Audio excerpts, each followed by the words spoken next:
Madeline by Ludwig Belemans.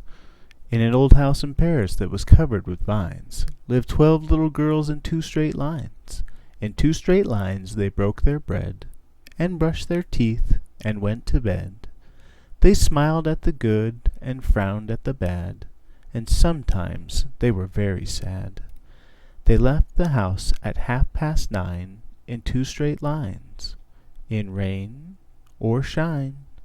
The smallest one was Madeline. She was not afraid of mice. She loved winter, snow, and ice. To the tiger in the zoo, Madeline just said, "Pooh, pooh." And nobody knew so well how to frighten Miss Clavell. In the middle of one night, Miss Clavell turned on the light and said, "Something is not right." Little Madeline sat in bed, cried and cried, her eyes were red. And soon after Dr. Cone came, he rushed out to the phone, and he dialed Danton 106. "Nurse," he said, "it's an appendix." Everybody had to cry, not a single eye was dry. Madeline was in his arm, in a blanket safe and warm.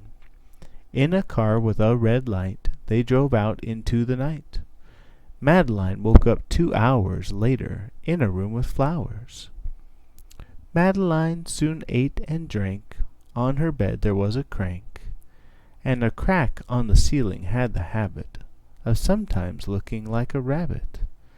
Outside were birds, trees, and sky, and so 10 days passed quickly by.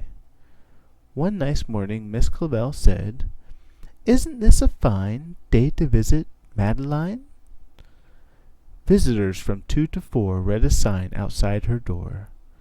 Tiptoeing with solemn face, with some flowers and a vase.